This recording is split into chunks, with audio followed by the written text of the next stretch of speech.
September promotion, kita ada 19 unit model motor yang kita nak buat promotion dan pelbagai aksesori yang kita nak bagi dekat setiap motor. Nak tengok? Let's go. Antara salah satu daripada 19 unit tu iaitu W Moto RT3 dan juga RT2, kita nak bagi apa? Kita nak bagi crash bar, spotlight dan juga dengan top box. Yang paling penting harga tak tinggi, harga macam biasa saja kita bagi. Dan yang paling penting sekali, kita tambah sekali dengan free delivery. Itu untuk skuter, tapi kalau untuk skuter yang model lain pun kita ada juga.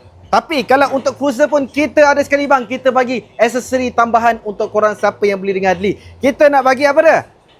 Aksesori exhaust titanium full system dekat korang untuk model cruiser macam bandar Napoleon 250 ni man. Motor elektrik pun kita ada juga kata nak bagi untuk aksesori. Kita nak bagi aksesori tambahan crash bar untuk motor EV. Kali ni kita buat lain pada lain. Crash bar kita dah bagi siap sekali untuk model Zeo ni dan juga motor EV yang lain juga.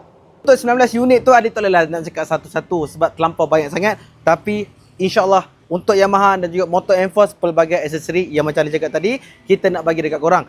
Antara contohnya macam motor ni juga sama sahaja, kita onkan sekali lagi untuk FR150 siap sidebox dah. Siap top box dan juga dengan rack sekali. Kalau pakai sidebox makan modal kita. Okey, kalau korang berminat dengan motor-motor yang Adli tunjukkan tadi tu, okey, kalau nak tahu lebih lanjut pasal motor yang kita tengok promosi sekarang ni, terus saja PM Adli, loan cash pun boleh. Lagi satu tambahan ni, kita nak bagi dengan siap penghantaran sekali dekat seluruh Semenanjung. Apa hal korang PM je terus Adli.